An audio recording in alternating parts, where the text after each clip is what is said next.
Are we rolling? Are we rolling? Yep. We're rolling. Here comes Shy Shy. We're going to read about the Moosepire, which is a moose vampire. Oh. You said a mouse. Well, right now we're going to read about this one. This is a long book. We got some new books today. This may take us a while to read them. We just got back from where? Where did we go over the weekend? I forgot. Where did we go for several days? Nashville. We went to Nashville, Tennessee, didn't we? Well, For a World Horror Convention. And what did we... What did you go see when you were there? Don't. Some sharks. Sharks at the dolphin. At the Science Museum, and you dolphin. And you petted a alligator. You actually petted it and touched a real live alligator, didn't you? No way. And there's dolphins. I know, it's fun, huh? Sharks, dolphins, and sharks were dead, right? Well, not all of them, some of them. Or like the teeth were dead. Those are real shark teeth. Yeah, there were some real shark teeth there, weren't there? There were a lot of things. You guys cranked a ball up in the air and it went...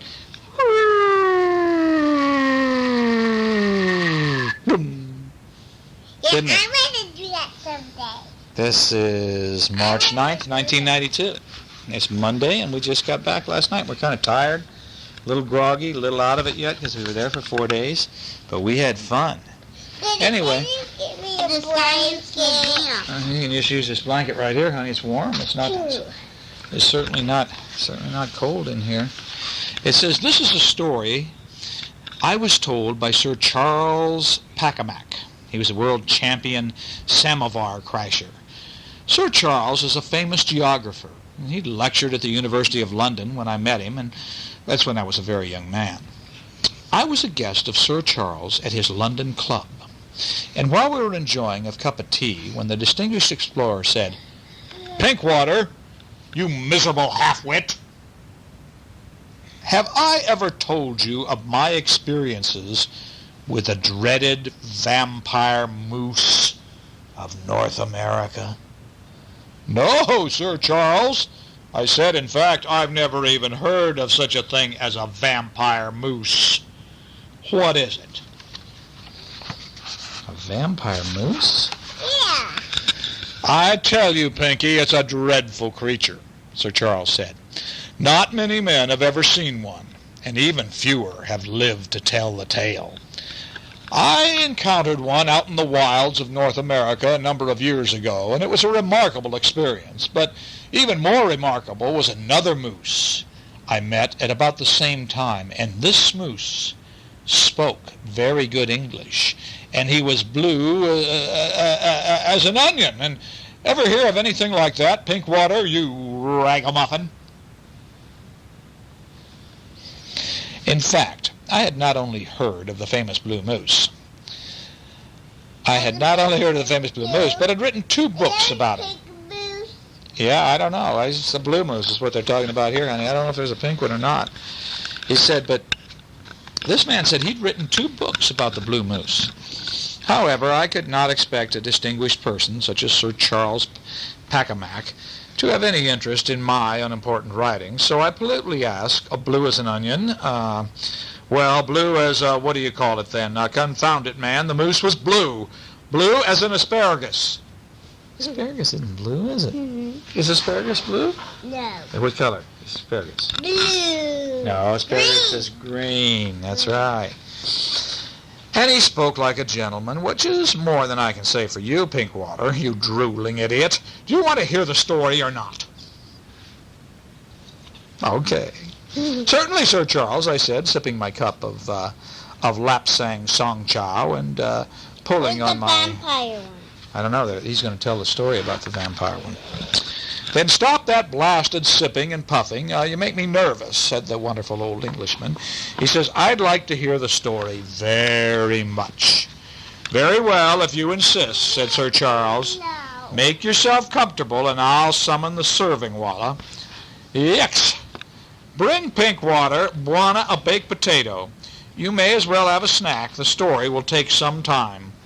And so the waiter brought me a baked potato on a stick, and I settled back in my leather armchair and listened to Sir Charles's Remembering the Account. It says, I was studying a plague of gerbills in the Northern Territory, and in order to be near the subject of my study, I had to put up in a primitive little town called Yellowtooth in the back of the beyond. It was 40 degrees above freezing in the shade, and the most congenial entertainment available to the locals was the sucking on chinks of ice and then trying to whistle. And I had taken a room at the local hotel, a vile place called the Morpheus Arms, and in the evening I would descend to the tap room. Let's see, here's a picture of them. See, this guy's eating his baked potato on a stick and listening to him tell a story, isn't he? And he says, okay, see, there's a man, and he's eating a baked potato on a stick, and this man is telling the story about how he went to this town. And he said he would have a saucer of fermented mare's milk, and then I engaged the natives in conversation, and it appeared that they were all afraid of some ghostly animal, a moose of tremendous size with glowing eyes, and he had fangs. And all of them swore that they had seen it, or they knew someone who had, and it sounded like a lot of tapioca to me. Well, there aren't any more pictures right now, honey. Listen to the story. Now, the inhabitants of Yellowtooth called this imaginary moose Deadly Eric, or Eric the Dead. They believed he was a sort of a moose zombie, a walking deadster. Eric was supposed to lie in wait for solitary travelers and then leap upon them and suck the wax out of their ears, causing them to go insane or worse. This is the sort of balderdash that people always tell in remote places when there's nothing to do, and I was mildly amused and did nothing to discourage the harmless belief of the simple inhabitants of Yellowtooth. But then, one night, I was just about to go to bed when I saw something amazing through the window. Standing in the middle of the main street of Yellowtooth, bathed in moonlight, bright as an onion, was the largest moose I had ever seen, a giant moose. And when I say this moose was large, I want you to understand that all moose are large, almost.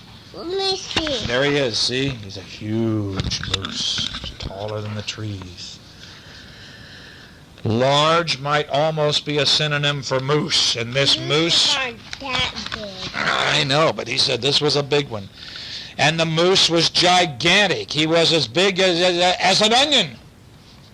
That's only like that big. I know, this guy's silly, isn't he? Mm-hmm. Okay, says the moose was as big as the most big, colossal, enormous, gigantic, oversized, vast, impossible, huge onion, if you can imagine that. Onions aren't huge. I know. Maybe big as the moon. I don't know, it's pretty weird to me, man. Do you understand what I'm talking about, you nudkin? The moose was as large as an onion, I said, and as if an onion were to be of super suspended size. And yes, that's exactly it, said Sir Charles. Now, let me get on with my story. No more interruptions, please. As I said, there was this really big moose standing in the middle of the street, and he had eyes that glowed like onions, and he had sharp fangs that hung out of his mouth. And I can tell you, I would rather have faced a rhinoceros in my shorts than deal with this fellow. However, I pride myself on remaining cool in a crisis, and I had my camera at hand, and I'd been photographing the gerbils, you see, and so I screwed in a flashbulb and let fly, and I got 3 or 4 pictures of the brute before he turned and sauntered out of town. Just as fearless as an onion, I said. As an onion. That doesn't make sense at all, but are you sure you're following the story? I said that I was. What, honey? Onions aren't scared. No, I know. It's really, this guy's just a silly old guy. Yeah. Do you get that? Onions aren't real. They can't talk or walk. No, I know that. They're not even very big, are they? Yeah. No, they're not. So this guy's kind of a silly old dude, isn't he? Okay. So, then kindly, don't keep breaking in, please. Let's see, where was I? Oh, yes. The moose was... Stop. Yeah, I do. The moose was fearless as an eggplant, and he just walked out of town, and I was down to the chemist, just a shot that morning, to have my photos developed, and the photos were remarkable. I had extra wallet-sized prints made, and I sent them to the next dog sled to my friend, Professor Anton Wildebeest at the University of Saskatoon. And the professor arrived in person 5 days later, and he was very excited. "Is this what it appears to be?" said Professor Wildebeest. "That is, are these photographs really pictures of Eric the Dead?" "Then they prove something very important." "What is that? What do they prove?" I asked. "They prove that he really exists. For years, I too have heard the legends, but I'd hoped they weren't true. You see, there was no evidence, no proof, and now with these photographs, we have to assume that the monster moose is real. Do you think he's dangerous?" "Oh, he sure looked dangerous. I had the feeling that he was really dangerous." I said, yes, oh yes, he's dangerous." "I think he's dangerous too," said Professor Wildebeest. "The local people all think he's dangerous," I said. Do you know what dangerous means, Hunter? To get people. Yeah, it's something to be afraid of, that is a danger to you, that he might really do something to you. Yeah. Okay, I see the movie. Yeah, there he is. He said, "Well, you didn't show the local people the photographs?" the professor asked. "No, I didn't want to frighten them," I said. Good, that's good. They can do nothing. There's no reason to cause a panic. Also, we can do nothing. There is only one person who can save civilization from this terrible, deadly Eric, and that person is not a person. There's only one person can save us, and that person is not a person. Put this over there, please. Just leave that, honey. I don't want the cover on it right now. Not a person, I asked. Well, then what? The only being known to me who can save us or deal with this horrible monster moose is a moose himself. I was amazed. I did not believe my ears. Surely my old friend, Professor Wildebeest, could not mean what he said. Well, surely you don't mean it, I said. You believe that a moose is the only person who can deal with this monster? That's what I said, Sir Charles, the professor said. I would like you to meet this remarkable moose. Will you come with me? So, the professor took me to meet the blue moose. And we had a chat with him. And I must say that even though he was quadrupled, he had very good manners, almost as though he were an Englishman himself. And still, I had my misgivings about trusting a beast with fur and antlers and 4 legs, but the professor assured me that the moose was all right. I will look into this matter, said the blue moose. But what are you going to do? I asked. Professor Wildebeest knows my methods, said the blue moose. He will explain to you that I prefer to work in secret. But can you do anything about the vampire moose? I asked. That remains to be seen, said the blue moose. First, I must do some research. Do you know what research is? No. That's when you check into things and you read about it or you go find out about it. It's research. Well, let's see. But no one has ever seen Eric the Dead before. Professor Wildebeest shouted, where can you do research about an imaginary monster? I'll start in the usual place, the moose said. And where's that? The public library, of course, the moose said. A moose is going to go to the library? Huh? I suppose the moose went to the library. I'm dashed if I know what he found out there, and I never saw him or the monster again. A year or two later, Professor Wildebeest wrote to me to say that the blue moose had taken care of that deadly Eric business. Amazing, what? Well, how did the blue moose deal with the monster, a vampire moose? I asked Sir Charles. No idea, old fig. Just a dunst amazing critter, that moose. Spoke as well as an Englishman. Better than you, Pinky. Amazing story, what? You mean you never found out exactly what happened, I asked. No. I finished my work on the wild gerbils, and I packed up, and I came back to London, and I just thought that you'd like to hear about the blue moose. Unusual animal.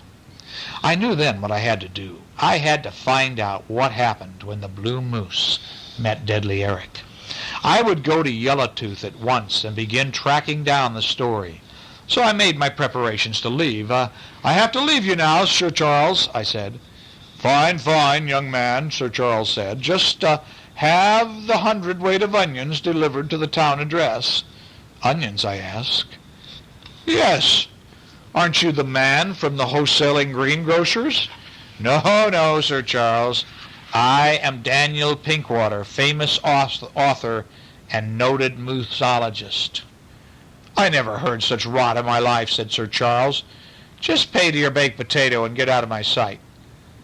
So I set fire to Sir Charles's walking stick and left the adorable old Englishman nursing over his memories of the club. And later, when that day when I left London, I took a plane, and then I took a train, and then I took a bus, and then I took a dog sled, and then I walked on snowshoes, and in 3 days I was in Yellowtooth, and I remembered what the blue moose had said about the place to begin one's research, and so I went straight to the public library.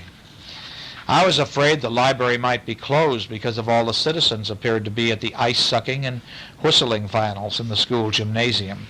However, I was in luck, and the library was open, and the head librarian was there, and Mildred Beeswax was the head librarian, and a handsome woman of 80 or 90 years of age, and see, there's the lady, and there's the man who's coming to the library because he wants to find out about what? He wants to find out about what happened to the vampire moose. And what happened to the blue moose? How did he take care of him? What do you suppose he did to him? I don't know. I don't know either what he would have done to him. Do you know what the blue moose did to the vampire moose, Shine? Yeah, like the blue moose tied him up. Oh, is that what you think happened? No, maybe he got some people, maybe they got a gun and shoot him. I don't know. A moose couldn't use it though, could he? Yeah. He couldn't shoot a gun. Maybe he called people. The only thing is that the No, he called policemen. Well, the moose said he liked to work all alone, though. He didn't like any help. He would take care of it himself. So what do you suppose he did? Maybe he kicked him in his face. I don't know. Well, anyway, he went to the library and he said, I'm Daniel Pinkwater, famous author and noted moosologist. I know all about that, Mildred Beeswax said. You wrote all those silly books about the blue moose. Ah, I said, flattered. Then you have my books in this library. No, not even one. No, I won't have them in my library. We have standards here. Oh, I see, of course. Well, in fact, what do you have about the blue moose that I can come and read? I don't know why that moose doesn't sue you for defamation of character, Mildred Beeswax said.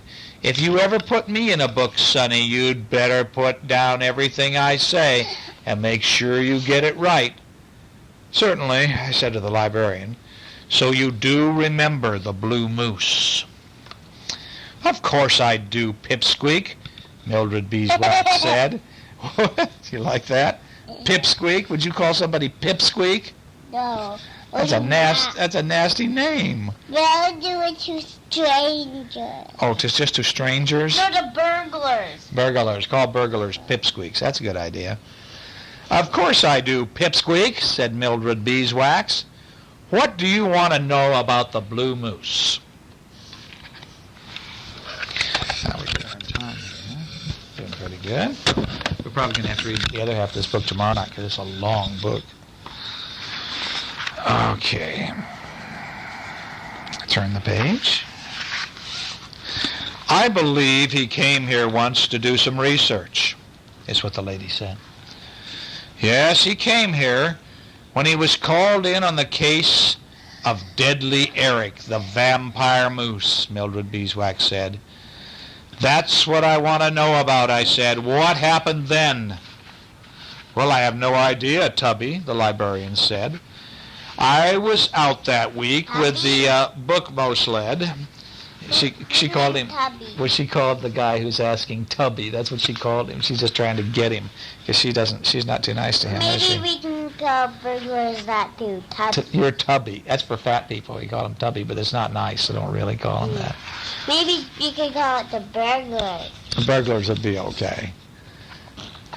Okay. The bad people. Anyway, she says, no, Goofus, my assistant, Matilda Flintwhistle, was in charge when the blue moose turned up, and I'm sorry I missed him. But on the other hand, I had a lot of fun at the diggings, and...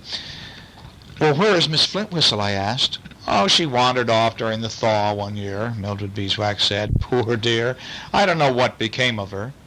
So I've come all the way from London, traveling by plane, train, dog sled, and snowshoes, having eaten nothing but a baked potato in the past 3 days, and the only person who might remember the blue moose visit is gone, and you don't know where. That's right, dope, Mildred Beeswax said. You'll have saved some trouble if you'd telephoned from London. We answer questions by telephone, you know. So there's no way for me to find out what happened when the blue moose came here. Not unless you read the manuscript he sent us. The moose sent you a manuscript? Now, manuscript is like what Daddy does. He gets ready to write a book, and he puts it on his computer, and he types it all out, you know? And that's the manuscript. So evidently the blue moose wrote a book about this. Yes, it's sort of a diary of the case of Deadly Eric. And you've got it here? Certainly. And I can see it? Are your hands clean? I washed them in the dog sled. Well, then, yes, you may see it. And so Mildred Beeswax led me to a table and brought me a blue notebook, and it was written in long hoof. And this is what I read. Long hoof. What's long hoof? That's how a reindeer would write? It says, the case of the vampire moose. In order to escape unwanted publicity created by the books written by that fool Pinkwater, I was forced to move to the northernmost wilderness. Honey, I can't read it if you do that. Fortunately, not many copies of the books were sold, and it looked as though I would be able to return to my normal life. Cheyenne, I can't read it if you pull it, honey. There's nothing to see, it's just words, sweet baby. I was terribly bored in the Northland. There wasn't much to do beyond sucking chunks of ice and trying to whistle, and I was grateful when I received a visit from my old friend, Professor Anton Wildebeest of the University of Saskatoon. And he had with him an English naturalist, Sir Charles Pacamac, whom I remembered as the world's champion Savamar Crasher. I was honored to meet the great athlete, and it developed that Professor Wildebeest wanted my help in the matter of the vampire moose that had been terrorizing a small community called Yellowtooth. And so I promised Professor Wildebeest that I would deal with the matter and left for Yellowstone at once. And arriving in the miserable little town, I realized that I had no idea how to deal with this matter. I'd never seen or heard of a vampire moose that sucked earwax and terrorized people. In fact, with few exceptions, moose are superior animals, good members of society, and they're lots of fun to be around. And, well, I spent some time in conversation with the locals, but found them to be superstitious. Not very... I found them to be a superstitious lot with very little solid information to share about the vampire other than his name. His name was Deadly Eric. Now, I turned to my usual starting point in my research, the public library, where I found Matilda Flintwhistle, the happy assistant librarian. And Miss Flintwhistle told me I had free run of the library, so I went right to work. And my first stop was the good old card catalog, and I looked up books on vampires, the history of vampires, vampire hunting, vampires in art, literature, movies, and television, and vampires named Eric. And also in the crafts section, books on how to make a vampire out of clay, wood, and papier-mâché. I also looked up books on large land animals of North America, the natural history of the deer family, to which moose belong.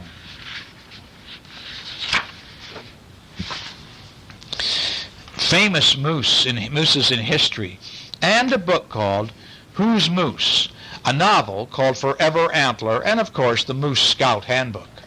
See, look at him. Here he is sitting at the library table, and what's he doing? He's looking at books, isn't he? Yeah. Which moose is that? Oh, this is a blue moose, and he's trying to find out about Deadly Eric, the vampire. He's trying to find out about the vampire one by reading books. Well, I was pleased to see how many books there were about moose. And so I wrote down the title, author, and number of each book on a separate little piece of paper. And some books I needed were not in the public library of Yellowtooth. For example, those awful books by that idiot Pinkwater. To be thorough, I thought I'd better read them, so I asked Mrs. Flintwhistle to order them for me on the interlibrary loan. I also asked Mrs. Flintwhistle, to look up the number of citizens of Yellowtooth who had gone mad in the past 10 years, with special emphasis on those who had gone mad after an encounter with a supernormal moose. And I had looked up books on madness and earwax and psychoneurosis and the treatment of insane people who have had strange experiences, and folk tales about big animals who jump out of the dark at people and do nasty things to them. And then I looked up books on geography and the history of the area around Yellowtooth, and the diaries of the early settlers in the vicinity, and I plan to look through those diaries for any mention of the vampire moose. Okay, I also looked up books about the legends of the local Indian people for the same purpose. And in order to be prepared to deal with the vampire moose when I met him, I looked up books on trapping and hunting and building traps and self-defense and how to overpower huge, angry animals with first aid.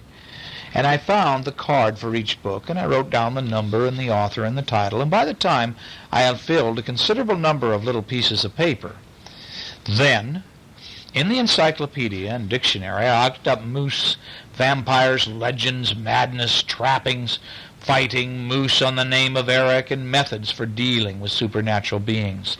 And I also looked at microfilms of old newspaper articles, and while I was doing this, Miss Flintwhistle was finding the books I had noted on my pieces of paper. There were 962 of them. However, I was not yet finished. In the photograph research department, I listened to a record of moose calls and an opera called Fledermaus. I also listened to Ms. Flintwhistle's reading a story to some children who had come to the library, and the story was about a moose named Henrik. It was nice to be read to. I sat on the floor with the children and had a pleasant time. I then checked out 962 books. Miss Flintwhistle had issued me a temporary library card. And by that evening, by the time it was approaching, there was to be a film shown at the library, and I stayed and watched it, and it was called Mushroom Gathering in the Andes, and I had never seen it before, and amazingly, it turned out to be my lifetime favorite movie. It showed the happy people of the high mountains going around looking for mushrooms, and it was wonderful. The narration told all about mushrooms and about how to find them, and I made a note to come back to the library after I dealt with the vampire moose and check out some books about mushrooms and amateur mushroom growing and so on. All right now. We're just about to the end of this. We're about halfway through the book, so we're going to have to turn off the tape now, and then we'll finish the book tomorrow night and we'll turn it over. So let's turn it off. You can run the tape to the end of the tape and then turn it back over.